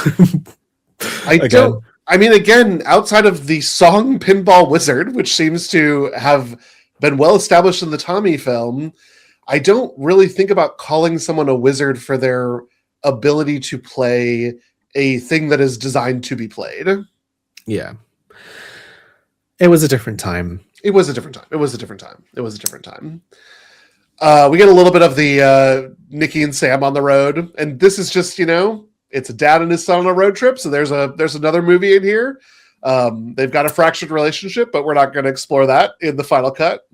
I also rewound and rewatched the scene 3 or 4 times because he's eating what is clearly a bagel, but they say, "Are those donuts?" But it's like so obviously a bagel. Anyway, it really bothered me. But there's Hamish, I'm gonna not lie to you. There's a ton of that in this movie. Yeah. There's a ton of it's what you see on screen is not what is being said by the actors. Well, let me tell you, every single time they're using an NES, it is switched off. There's no light on the console, and what is happening on the screen is not what's happening on the controller. And I know that's something across all video games in media, but this is a film about video games for an audience of video game nerds, and they couldn't get certain things. The tangents I go on for this show, I was watching a playthrough of the Ninja Turtles game to find out if there was a mega turtle at the end of level 3. I looked that up too. And there is. So why get that right, but then get so many other things wrong? I don't know. It's whatever. This is not the reason the film is bad. Yeah. No. I think we're getting to that. It's part of it. And to me, that's sloppy production. And I think that even in the 80s, we were doing a better job on this. This was not a straight to home VHS release where you could be like, well, no one's screen will show high enough definition for them to see the scores are wrong. The scores are critically important. Oh my god, the end when they're just saying numbers and there's numbers on screens and I died. Anyway, we cut back to the diner because it's one of those diners with a TV in the table and okay, I have been to those. Yeah. But you would never have Ninja Gaiden on them. That is a one-person game. You're not pronouncing it right. It's Ninja Gaiden. Hi! Ninja Gaiden. Hi! Wow. Oh, Hamish. I was like, Who is an actor I did recognize. I didn't put him in the thing, but he has been in a lot of stuff. He was Grumpy in Once Upon a Time. yep, You recognized him? I did. Yeah. I was wow, my character actor here to do a little bit of racism. Yay. So basically, Haley is informed that they've, broken Jimmy out of a hospital, and she says the premise of the film, which is so stretched, but she says do you think they'd put him in a home if he won a video game tournament? And they're like, yeah. Yes. Yes, I actually think that might encourage this decision. At my autism assessment, they said, have you ever won the Video Armageddon World Championships? And I was like, I have. Again, their current evidence is that he's using Legos for their intended purpose. So, this is probably not a huge success. But you know what? Fine, whatever. We have to get to the fireworks factory, Hamish. Did it ever bother you that it was called Video Game Armageddon? It did. And wasn't just Videogeddon. Oh, that didn't bother. I wasn't bothered that it didn't turn into a better play on the name. What is that called? That is called a contraction. I'm not gonna remember. I don't know. It's a crossword thing. I'll remember it 100 years from now. But I didn't like it being called Armageddon. I just thought, well, maybe I would have in the 90s. Armageddon was big for us in the 90s. We really loved the destruction of everything. It did seem quite aggressive. And then you see the games themselves, and it's just Mario jump. There's a bit at the end where Mario Brothers 3 gets revealed, and it's meant to be this big moment with smoke and stuff coming out of the screens, but then it just plays the extremely chirpy, happy grassland theme of do do do do do do do do do, and it's this isn't giving Armageddon. This is giving No, that's what it is. I wouldn't pick Super Mario Brothers 3 to depict Armageddon in any way, shape, or form. I would do Contra. I mean, I would pick a more Armageddon-y game. The thing is, the reason I mentioned that Nintendo only gets mentioned by name in that one scene later on is that they kind of go out of their way to not say Nintendo a few times. Yeah. And there's a moment here where Haley says she has an issue of Power magazine. I noted that too, and it freaked me out. I was like, wait, was there another magazine? But she's clearly talking about Nintendo Power. Yeah. It makes me... I wonder if that little Nintendo scene was a shot later and was after Nintendo watched it, they said, why didn't you mention us? This whole film is about us. Yeah. So Haley knows truckers. Yes, she's very worldly, so she gets them a ride in the back of a truck, but she's not worldly enough to know not to flash her cash, because as she's counting it, the truckers pull over and rob these children and abandon them on the side of the road. Yeah. Hamish, what? It's not violent because they make it not violent, but it's very violent. It's stealing candy from a baby. They're children. One of them is non-verbal. It's it's so aggressive and weird. But it feels like it wants to have a slight bit of, wet bandits about it, but it just doesn't. It doesn't have the budget starters to have any actual sort of action scene. There's a few car crashes later on. But yeah, really upsetting. Very upsetting. And you kind of thought the kids are going to outsmart them because they're sneaking around these cows in the back of the truck. But in the end, no, it really, really is hard to watch. Car fix because Putnam hurt their car, Nikki and Sam. Oh yeah. And this is where Christian Slater plugs in an NES to the mechanic's TV, which just feels fucking rude. Yeah. And starts playing Mario Brothers 2. And this introduces the video game playing to that storyline. Yeah, it's so odd that in this version of the film, it's not established when the characters are together at the start as something that they bond over.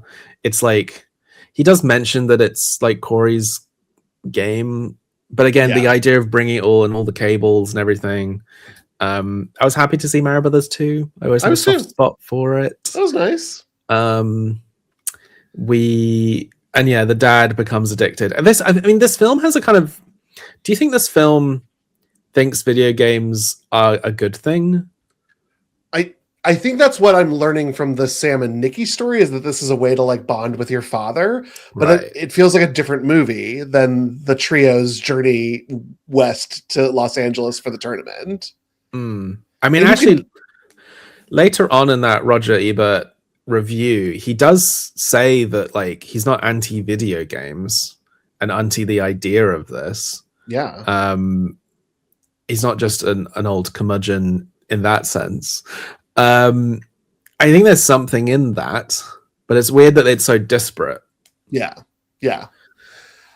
And then the next thing that I wanted to talk about was that the kids, they keep going to little places to like scam people out of video games. And the next people they challenge are two grown ass salesmen. Yeah. I wish we saw what cabinet game they were playing. It is an unspecified game. But Hamish, how did you feel about seeing these 50-year-old men? I kind of liked that this film does show that games are for everyone. Yeah. You know, even very, very little children who have trauma, but also this is like two scenes sort of back to back of like grown-ups finding out games are actually fun. Yeah. Yeah. I thought that was nice. It was nice to not just see the same kind of kids over and over again. Teens, yeah, rowdy teens. I have a little bit of trouble buying that grown adults would enter into a gambling arrangement with children, but maybe that's, I need to suspend my disbelief a little better. I mean, the 80s, the 90s. That's the 80s. When my dad was dragging me to bars, I really missed my opportunity not to snooker some people at like an arcade cabinet. But there's no one in this film thinking, why are there three unaccompanied minors? I mean, to a degree, you can be like, oh, they've just come in to play the arcade. That's fine. And like, it was much more of a latchkey sort of world at that time. When just random bikers just pick them up. I mean, that is definitely a cutscene if I've ever seen one. They like bikers just show up and then the kids are on the bikes. The next scene, they're on the bikes, and there's no questions about it. And we're meant to think that's fun or cool or good. Whereas I'm just like, maybe it's because I'm not a kid anymore and I'm an adult, and I'm just getting so much like nerves watching this happen. I think for me, the one that really drove me nuts was when the kids are like, they've got a sign that says Reno or bust, and cars are just driving by, and they're like, someone needs to stop and call the authorities. I'm sorry. Like, and someone takes them to Reno, and they just sort of waltz into a casino, and it's like, my parents did a big California trip when I was very young, and we did go to Las Vegas, but I was a baby. Yeah. And I was like 10 or something. I couldn't even set foot in the casino, and I like security guards would like come up and like drag me out. Here they're just like waltzing around, and I don't know. We're getting up to the introduction of obviously Beth Grant, an actual icon, but the character of Lucas. Yeah. Lucas has 97 NES cartridges and a power glove, so he's the bad guy. Haley then says, all 97? Like, right. And so I looked this up because I was like, how many NES cartridges are available now?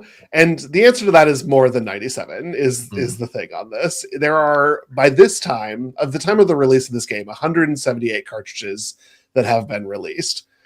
But I could buy that this is quite a collection. Oh, yeah. I mean, it sounds very heavy. I don't know if he's carrying it around with him. Well, Lucas, as we have seen from the clip you showed earlier, has suitcases to spare. He's got steel cases of all this suitcases with his own name on, and he's got goons. He does. He has a whole group, you know. Tobey Maguire probably carries all these cartridges on his back. Before reading a little bit about the actor and thinking like, nah, I don't really want to do this, I did think like I need to cosplay this entire look, and like just because it's also the duel finding out that power gloves aren't that expensive. It was like, I can do this. I can be Lucas. Yeah. I mean, even his introduction, he like takes off his sunglasses and says, "Are you the wizard?" Like, how much news is this child spread to them? And then every like, there's always pan flute sort of music playing, and I wish he was a bit more of a villain. He just Yeah. shows up here and then at the end. I think it would be funny if there was like now like a third or fourth person chasing them around, trying to like we can't let them get to the world champions or something. Exactly. I'm a little disappointed because Lucas, because of his power glove, intimidates Jimmy, and so we don't even get a competition between them. Oh. And so I don't actually get my Mighty Ducks moment of, oh, you beat me, but I will beat you in the end. Yeah, I don't know why he's just showing off using it and why they're not like playing the game against each other. My only thought is that maybe it's just not possible with a power glove to like play multiplayer with each other. I mean, this was at a time when not that many games had like on the screen at the same time split screen multiplayer. But yeah, I think maybe it would have been worth having Jimmy like try to play the game and then him getting his power glove out and being like, ha ha ha, I'm rich, so much better than you. Yeah, I beat the game.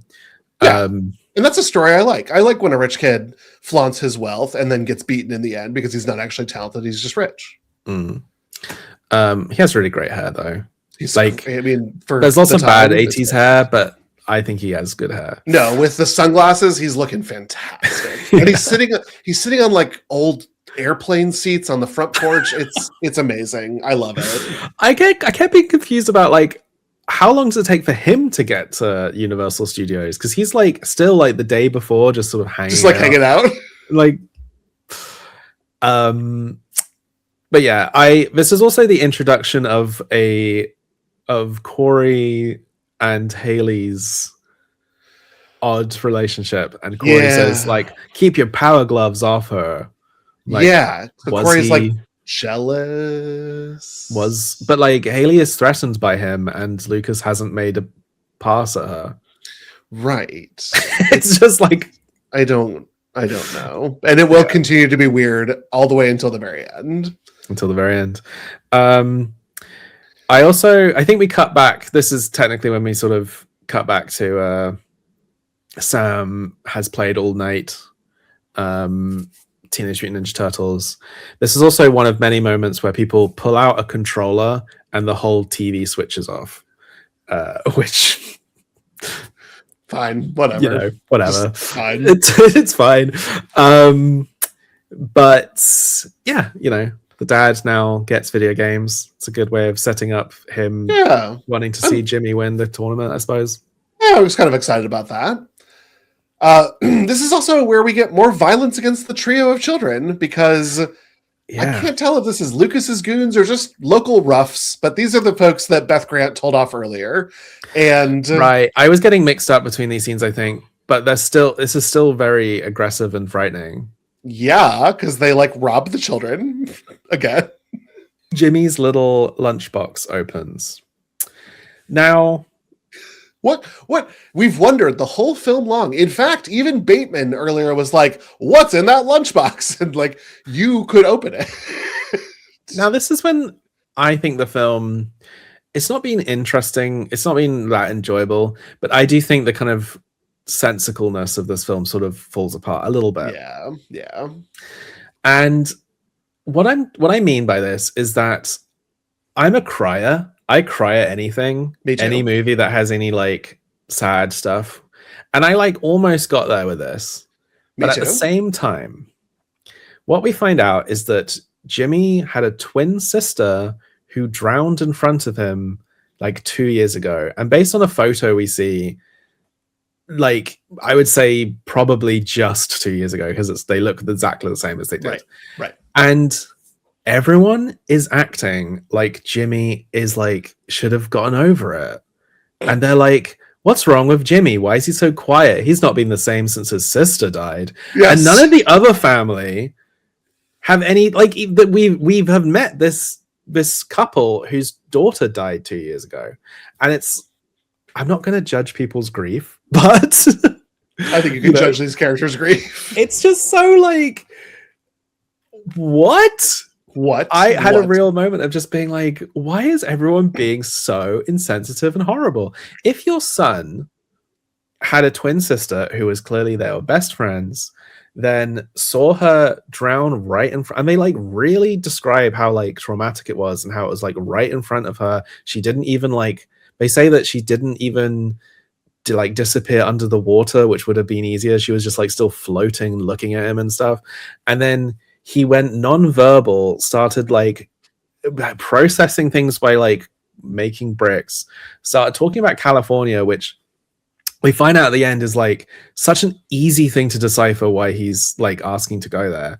Yeah. And then carrying around a lunchbox with her shoes in, and everyone's like, what's wrong with this kid? We need to yeah. I hate movies when I'm supposed to care that this child gets back to these parents, when these parents needs to be gone from his life, and he needs all to of these children should go under the care of Spanky. Spanky is the only responsible adult in this film. I was so angry at this film framing Jimmy as the weirdo. Yeah, he's not. He's having a very normal emotional reaction to that kind of trauma at 6 or 7 years of age. Yes. Yes. So odd. And I get that it wants to be a big reveal and be like kind of moving and like, oh, that's so sweet. But it just made me annoyed. And then that annoyance continues throughout a lot of the film. And whenever this is sort of like brought up, because I know that technically, you know, as far as I can tell, Nick and Corey would be the half brothers of this dead twin girl. Yes. They don't. I mean, again, I don't expect a film where 2 years later these characters just crying every scene or whatever. But they never bring it up to a point where it's like so odd. And if the film had just been like they do mention right at the start that he's traumatized. Sure. That he has trauma. Sure. But in a pre-Tumblr world, good for them to even know the word. All these characters should have trauma. Like Bateman and Christine should have trauma. That was your daughter. I don't even think Mr. Putnam's been told that, like, oh, by the way, our son. There's some extra stuff going on here. Yeah, but it's like, by the way, our son keeps saying the word California. The last vacation we ever took with his living sister was in California, and he carries around a photo of our trip wherever he goes. But that's probably not relevant. Yeah, Go find him. Go find him. It's like, oh. Anyway.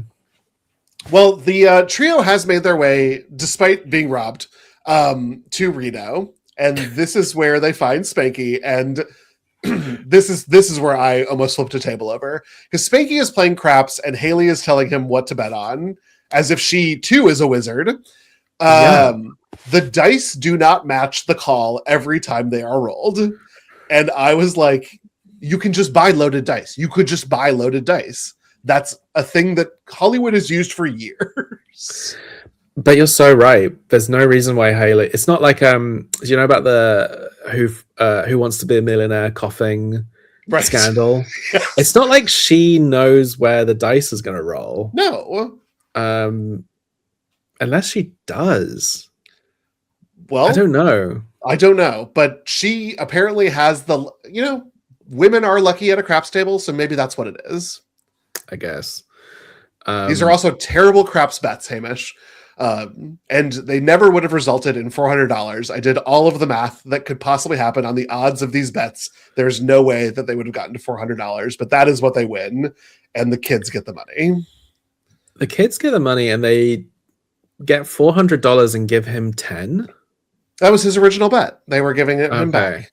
Okay. Wow. Okay. It's amazing. I mean, Spanky has the patience of a saint because that's why Spanky is the hero of the film. I would have pushed those kids into the road. But Reno is also home to a different kind of casino. A casino for children. A casino for children, which still has candy stripers.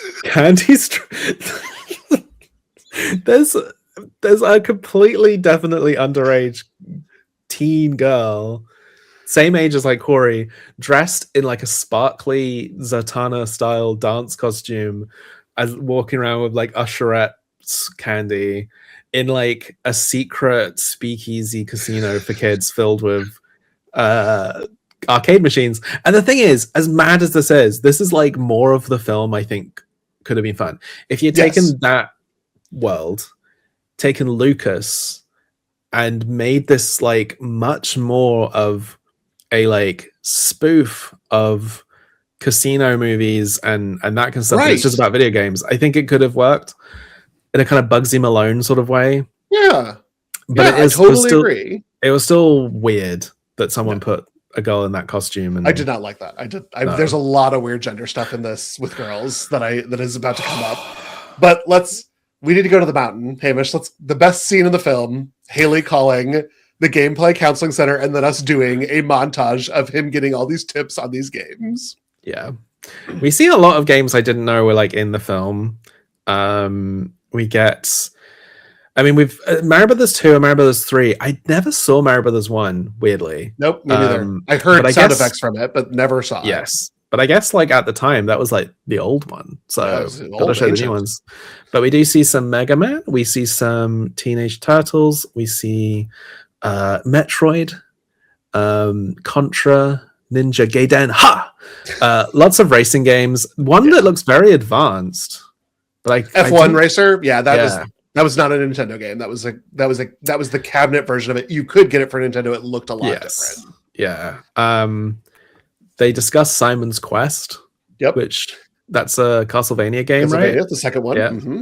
Yep. RC Pro-Am with the tiny cars. That was the one Micro Machines ripped off.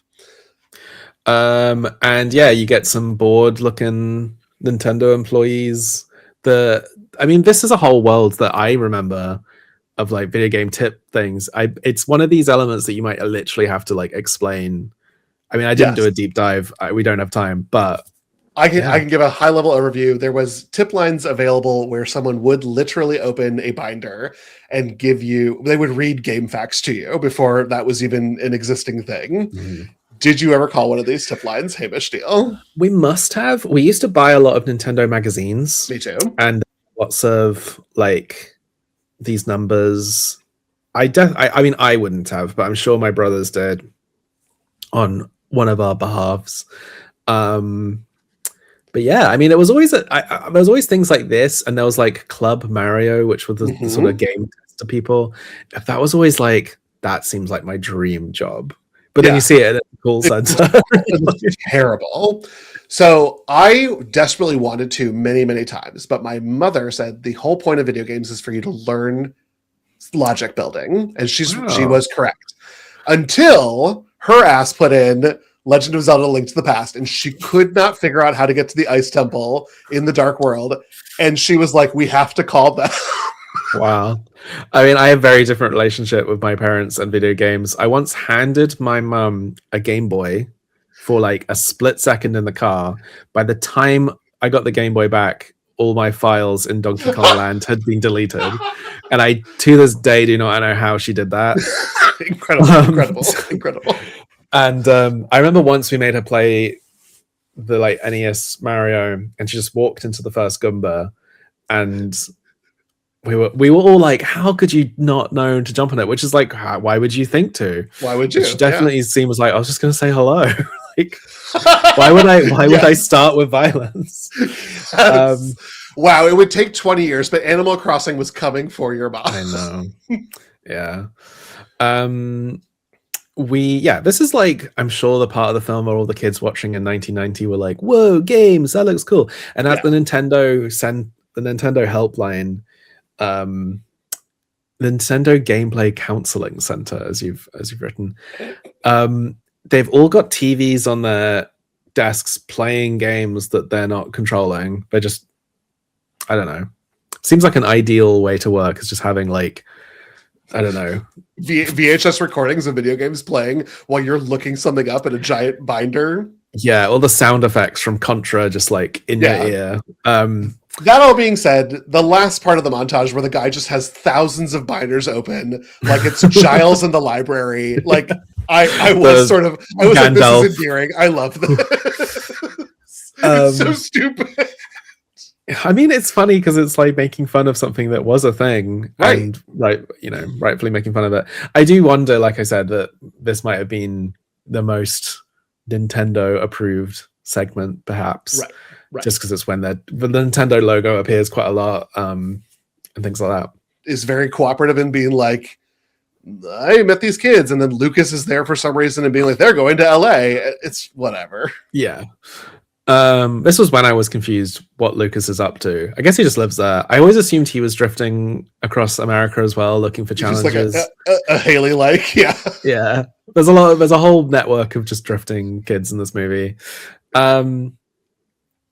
So yes, they go to, so Putnam finds them in Reno, even though he knows they're going to LA, and catches up with them. I guess he's very good at his job.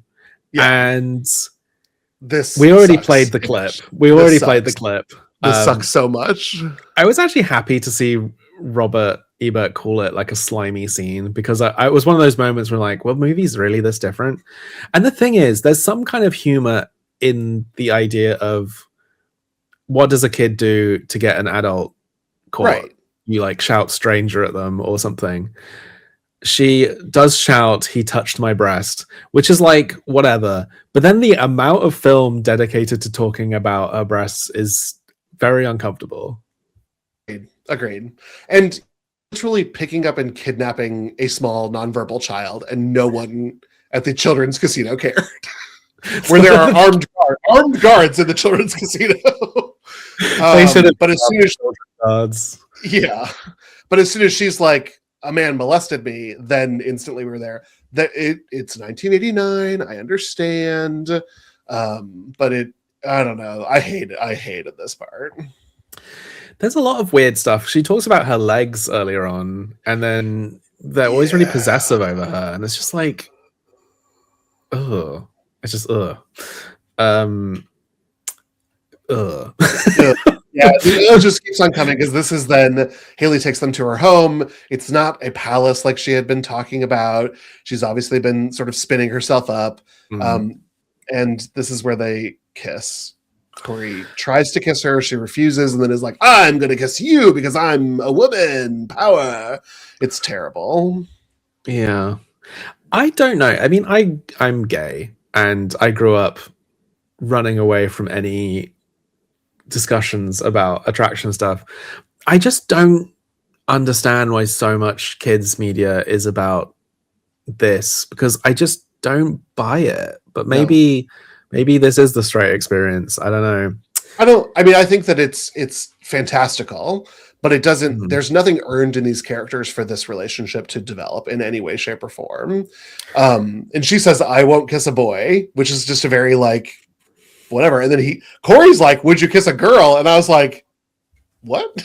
Yeah, he's woke Corey. Wow, Corey. But then they frame it as like, ew, you perv. And I'm like, no, he's just wondering if he's got a shot. Yeah, he's like, oh, are you bi or gay? Like, what's going on? He also brings up Zelda. Yeah.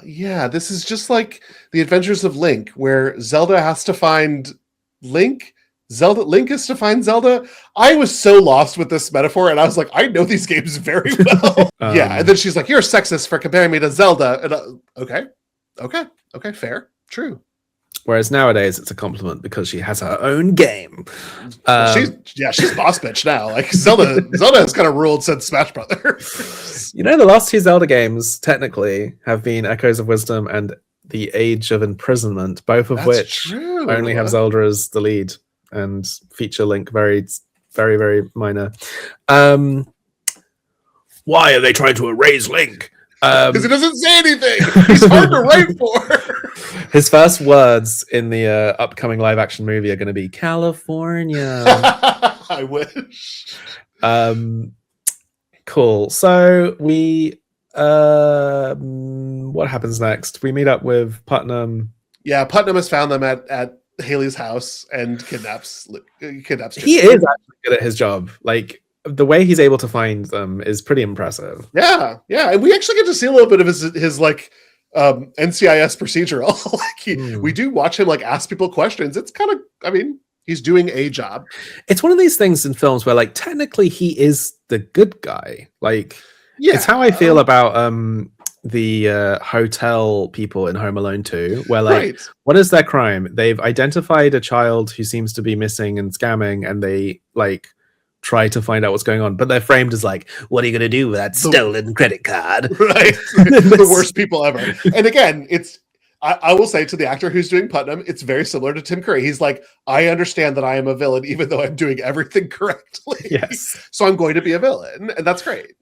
Yeah. Although, like I said, I don't think Jimmy should go back to these parents because they are deranged. No. Yeah. There's this moment in which Putnam is driving away with Jimmy and he goes over a hill. And I just don't think I can watch cars go over a hill anymore and not think of one battle after another, because all of a sudden there's now 4 semis that block him in that were not there a second ago. This film is not like that film. It's like a manhunt across America. That's right. With like a really creepy sort of person in charge who, I don't know. It's somewhat similar. There's even a helpline he has to call at one point. That's right. to get answers with special codes. I'm sort of delaying us getting to Los Angeles with the help of Spanky, who is not bitter about being given $10 out of the 400. He's going to take them all the way to LA. They go all the way to LA, and that's when we arrive at the video game championships and Universal Studios. I want to tell you a little bit about Universal Studios just because I think I'm allowed to say this now. Okay. But a member of the Dead End cast, I have a TV show on Netflix called Dead End Paranormal Park, which is set in a theme park. The voice actor for Norma,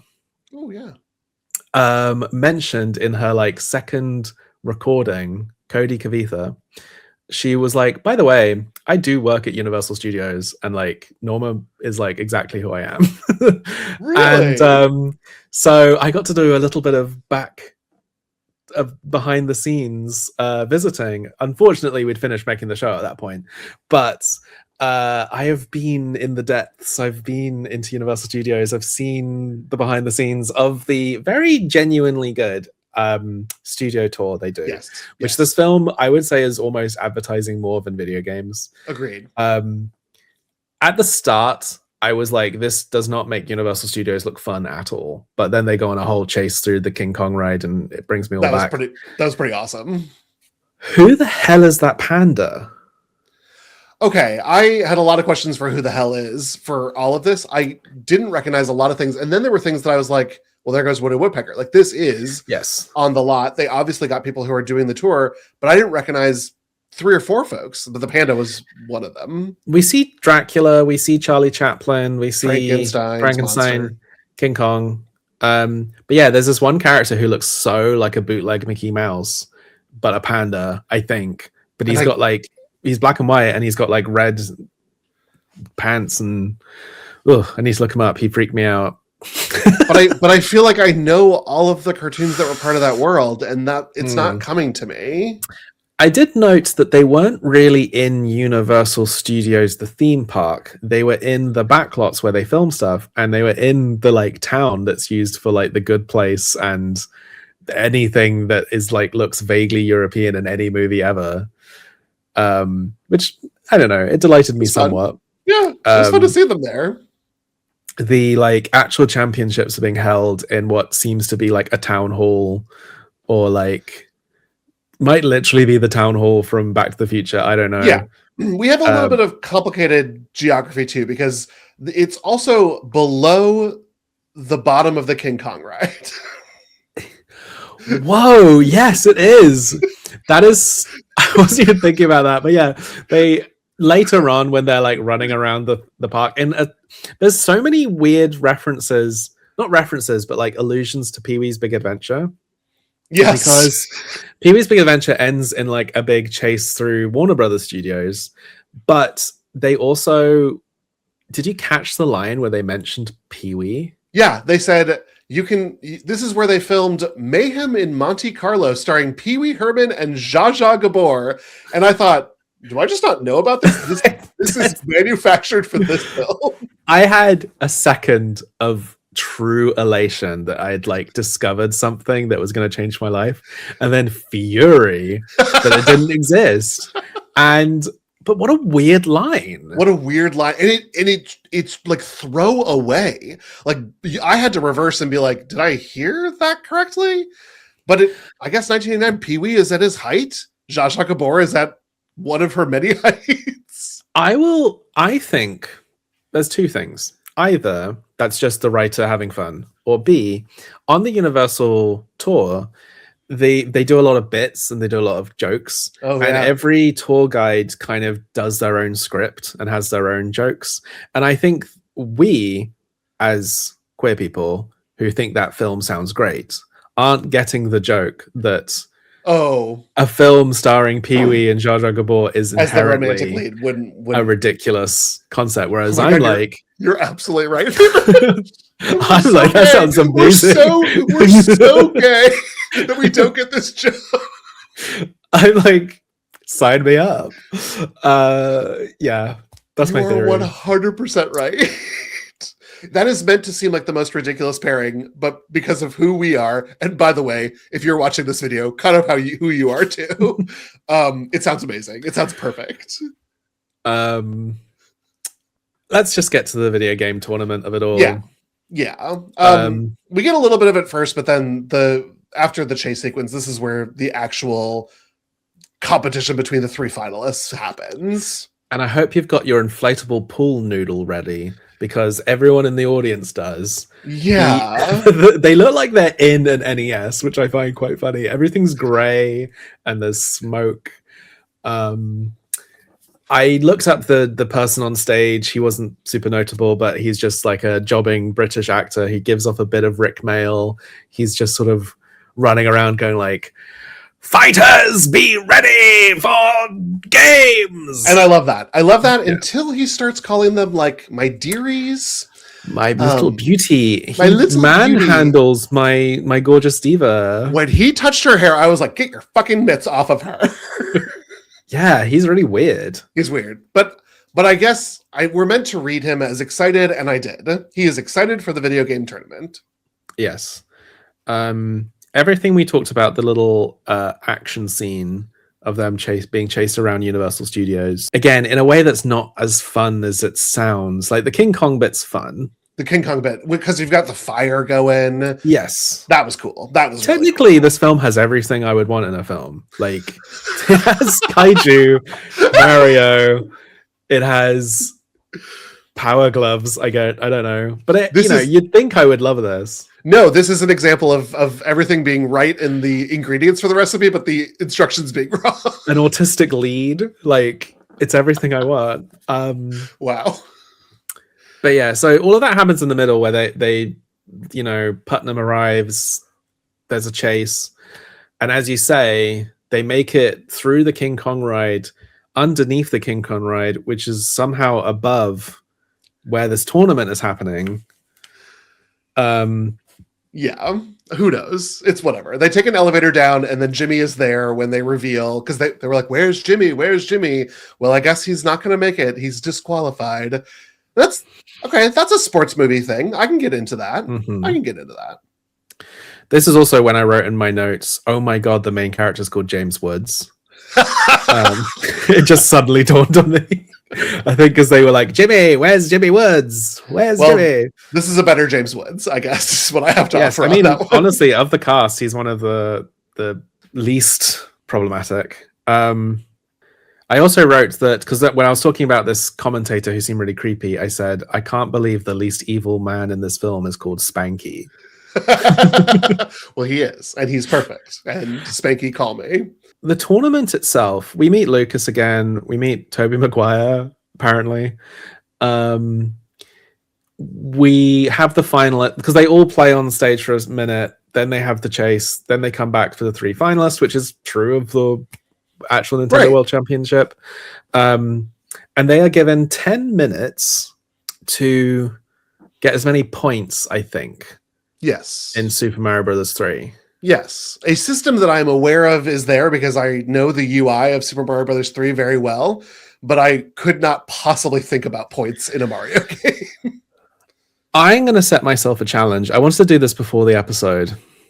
I'm going to see what points Jimmy wins with and I'm going to give myself 10 minutes to try and beat it. Because when you see the footage of them playing game, which granted they've never even seen before, even though Haley knows intimately, like she knows how to predict the dice rolls, she seemingly has an uncle who works at Nintendo because she knows every single secret of the game. Use the whistle. Find a warp. Get the star, Jimmy. The star. Yeah.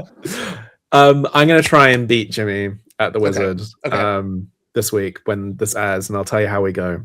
Okay. Did this seem fun to you? No, it just seemed dreadful to me, and yet I, like you, cry at movies, and this part worked for me because I like somebody being ahead and then falling behind and then winning in the end, and that all worked for me. It was stupid, and I hated what I was seeing on the screen because, again, as you've mentioned, they would announce scores that did not match the scores that were on the screen. Yeah, there was just an omnipresent voice going like 3,025. Now, she was kind of cut though. I would love like an ASMR of just someone reading numbers to me as I try to fall asleep. Yeah, I mean, it was just it. I always talk about the film Casino Royale when I talk about scenes like this, where poker is a game where like I vaguely know the rules, but Sure. I don't know how people play it at like a professional level. But the film does a very good job of telling you what's happening without telling you what's happening. And when people put down a card and everyone gasps and like you know what that means, you don't need to necessarily know the rules to sort of get it. Yeah.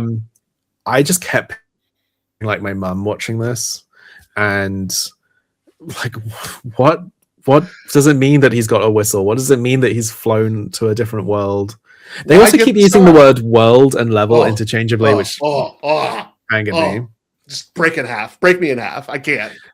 There's moments where like it cuts to one of them playing, like the actor is like playing really well and the commentator is saying like Moira is in the lead, and then you see what they're doing on the screen and it's like they're not speed running, let's just say. They're like waiting for the turtle to get close to them so they can jump with the fewest number of pixels onto the Koopa Trooper. Yes, they are like walking up to like pits and like looking down and wondering, ooh, should I jump? But you know, like I said, they never played this game before. They learned how to fly pretty quickly. Jimmy's flying all over the place. He does the first. I can't tell you how long I probably played Mario 3 without understanding how the raccoon tail works. There's a few moments I sort of appreciate that they include. Like the game isn't shown as completely random. Like they are playing it in order of like the levels are in the right order. They play the like card game thing. You know, it's an ad, so they can't mislead the audience, I suppose. Well, in a certain way, this is how audiences must have known to get the second warp whistle in Super Mario Brothers 3. Yeah. Like the warp whistles are, you have to have a Nintendo Power magazine or watch this film to understand them. 100%. I mean, there's a few they missed because there's a couple in World 1. So, you know, Jimmy wins. Jimmy wins because he gets the warp whistle. It puts him into Big Little Land or whatever it was called in Mario 3. One of my favorite worlds. I loved it. Yeah, but not a higher scoring world, so I don't know why that was important, but whatever. Yeah, the way that the score's being done is like people running on a track, which makes it seem like the actual goal is to get as far in the game as possible when that's not it. No, you're just trying to high score. Maybe when I do my test, I'll see like does warp whistling help? How to get the most points in 10 minutes. The problem is I have played the game before, so it's not an exact test. You know what would actually help you in Mario 3 score more points is to literally get an invincibility star, which is what Haley keeps asking for. Yeah. And I don't know, he gets something and he does the lineup game and that's what puts him over the edge. It's fine. Whatever. Yeah. So he wins. Presumably they win $10,000 because I think that's on the ad. I think it was 50. I mean, I think it was $50,000. Haley was going to buy a house with it. I never saw them negotiated that they would split this, but okay. I feel like Jimmy should get the lion's share. I mean, I Haley agree. did rack up a lot of phone bills with. I assume this 1-900 number that she was doing at the pool. My girl was like living her life. But the movie's not over. The movie's not over. No, the movie's not over.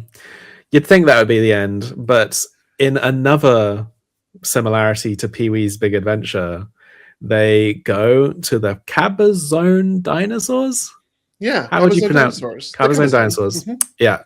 Which is a pilgrimage I've always wanted to make because I do love Pee-wee's Big Adventure and they're very close to Palm Springs and I've been near a few times. And whenever I go to LA, I stay with one person and they were like, we could drive there if you want. And I'm like, I don't want to make you do that, but I do want to see them. Yeah. But they're these big dinosaurs. If you've seen Pee-wee's Big Adventure, that's them. They were built... I obviously had to do a deep dive about these. They were built in 1964 by Claude Bell, who used them to just advertise his nearby restaurant, The Wheel Inn. They were completed in 1975 and 1986 respectively. So they're quite new actually at this point. Yeah. They are known as Dinny or Diney, I suppose, because of diners and dinosaurs. Sure. And Mr. Rex. Mr. Rex. Put some respect on his name. Oh. Mr. Rex Esquire. I have a real soft spot for like T-Rexes before we knew really what they looked like. And I love that, paleo science is constantly evolving and that we need to show what animals really look like. But there's something about like the movie monster version of the T-Rex that I love. Between 2005 and an unspecified time, it was a creationist museum from 2005 for a period of time. But as of now, every creationist element has been removed. But we don't know. When Paul Rubens died, because they're so prominently featured in Pee-wee's Big Adventure, Mr. Rex was painted in a grey suit and bow tie. And I don't know if he still is, but that was a sweet image. But yes. I just needed to tell you about why these dinosaurs mean something to me. Yeah, I would also love to see them, and I was much closer to them for so much of my life, and never made the trip. Because one day they'll just be taken down, and I'll be like, oh, or I'll die. Either way, well, one of those things will happen eventually. Hamish, I hate to break it to you. I will either die, or I'll outlive the dinosaurs. There's no other option. It's the only thing man has ever craved, to outlive the dinosaurs. So we finally find out where Jimmy has been saying California all movie, and it has never occurred to any of the family members that seemingly days before she died, because of the age of the photo, right? They went with their dead daughter, who they're just driving past as if they've never been there before. Right. Like, how can you forget? This was the last vacation you took with your dead daughter. Yeah, and you went to see dinosaurs. You could memorialize. You're right there. Anyway, we find out that Jimmy has been carrying around a photo of the whole family all together before the divorce as well. Like, so much has happened in this kid's life. Even divorce can traumatize a kid to this level. Yeah. It's so wild. They took a photo with the dinosaurs, and then they go into the little museum inside the dinosaur, which is adorable. And he like leaves the do they take him with the lunchbox there? And we're meant to sort of assume that Jimmy has somewhat healed something in his soul, but I don't think he's going to be right for a very long time. No, but you know what? He's got $50,000 and a brand new sister because Haley is just with them now. Yes. They've kidnapped Haley. I guess they lost one daughter, but they've gained another. And I guess. But she's not a daughter and not a sister, clearly, because she kisses both Corey and Jimmy. Which just made me feel sad. Yeah, the whole ending is sort of like a big...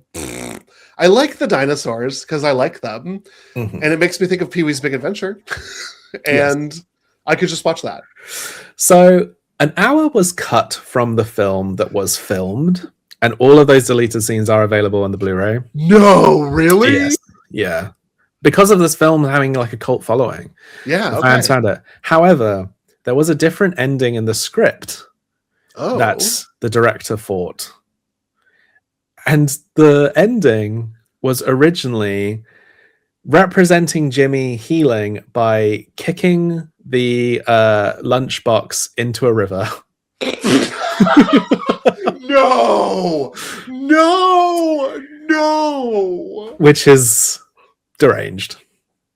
I don't know. I think there's sometimes, I mean, write about what you like. I've written stuff so far outside of my experiences. I think sometimes you need to talk to someone who's like lost a child or lost a sibling to like write these kinds of things and not just assume that, oh, you should forget about her and kick her stuff. And like her little baby shoes are in there and they're like, back in the river you go. It's so horrible. It's so bad. Oh, I hate that. I hate that. So, I mean, it's kind of funny now because it did not happen, but that is a draft 0. That should not even have made it to ink. I hate that. So we've talked about this film for 2 hours and I'm really sorry. I'm so happy to have exercised this from my life. I am glad to have now seen it. I know that it was culturally important. But I would rather play Mario 2 for an hour and 45 minutes. Yeah, a lot of people seem to like it. I think they have fond memories of going to the cinema and finding out stuff about a new game. It has a following, but there's so many films from this time kind of like this that do this stuff better. Yeah. And you know, I think it has a lot of missed opportunities. I think the idea of kids crossing the country to be part of a video game tournament is kind of cute. I think this film has weird vibes. I don't like it. Yeah. And I think there's too many stories that are going on.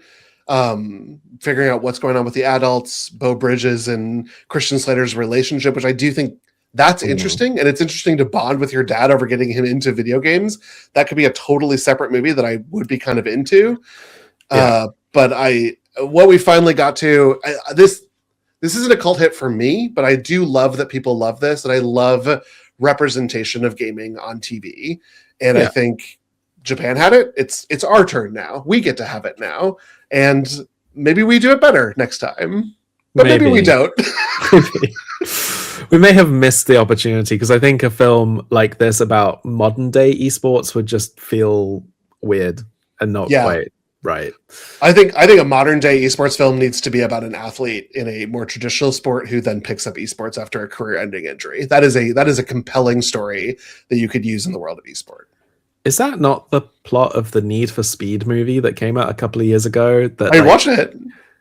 You watched it? No, I didn't. I haven't seen it. Well, first of all, it stars as the main. It's based on a true story, and it's about like I think it's similar. I don't think it's exactly what you described. I do know that Ginger Spice plays his mum. Oh, I love that. Well, you sold me on the film. No, don't say anything else, Hamish. You already won. So we obviously didn't love this film. Do you think it works in any way as an adaptation of the Super Mario franchise? Unfortunately, I was like, hey, they're sort of walking through the desert like they did in that anime that we watched. I was like, Mario walks through the desert sometimes, but no, there's no Luigi to these brothers. They never have like a sort of Mario Luigi moment. No. Haley's never Peach. There's nothing Mario about this. No, it's a lot of missed opportunities, I feel. I mean, it's not necessarily trying to be that, and I am wondering why we covered this sometimes, but it's one of these films that like you can't not talk about when talking about Mario franchise, because for a while it was just like the movie that had Mario in it. That changed pretty quickly as being the only Mario movie. Yeah. However, next week we are heading back to the land of Deke, and we are covering the second of the animated trilogy, which is called The Adventures of Super Mario Bros. 3. Yes. We are going to be covering episode 15 and 16, again, like a double bill, which is called Do the Koopa and Cootie Pie Rocks. Oh, do you have any idea why we're covering these episodes? I do not. I don't think I've seen this show at all. Okay. But I am excited for North America to finally get access to Super Mario Brothers 3. Yes, I mean, this show is very similar to Super Show, but does actually feel a little different in some ways. And I'll just give you one hint. Cootie Pie Rocks. I had to find a version that had not been heavily censored. Oh, okay. I'm excited. I'm very at the edge of my seat. If you know, you know. Thank you everyone for watching and listening to this 2-hour deep dive on a movie that is 90 minutes long. We had a great time. We are on all the social medias that count. I don't know why I said that. We're on Blue Sky and Instagram. We're not on X. We are also proud members of the Glitterjaw Queer Podcasting Collective, which have loads of shows, some about video games, some about movies, books, TV, all kinds of stuff. David, where can people find you? Yeah, you can find me online as Dmuma, that's D-M-U-M-A, and then I've got a couple other podcasts that I do with my friends Marilee and Tyler. We cover horror media in all of its forms. You can check that out at Fear Coded. And then with my buddy Derek, I do a podcast about weird and high-concept episodes of television called Gimmicks. Hamish, what about you? This is my only podcast, but I mentioned my TV show Netflix, my TV show called Netflix, my Netflix TV show Dead End Paranormal Park, which is based on my graphic novel series Dead Endia. I also have a new comic series called Go Man, which is all about kaiju, and if you loved the King Kong section of this movie, you'll go crazy for it. It also has an autistic protagonist, so that's why I had a lot of things to say about that, who also went through his own bit of trauma, but I hopefully treat it with a bit more grace. Well, the bar is kind of low, Hamish, so maybe set yourself to a higher standard, and I think you cleared that one too. We are really happy to do this, and we'll see you next week for Super Mario Brothers 3. But until next time, so long, Gay Bowsers.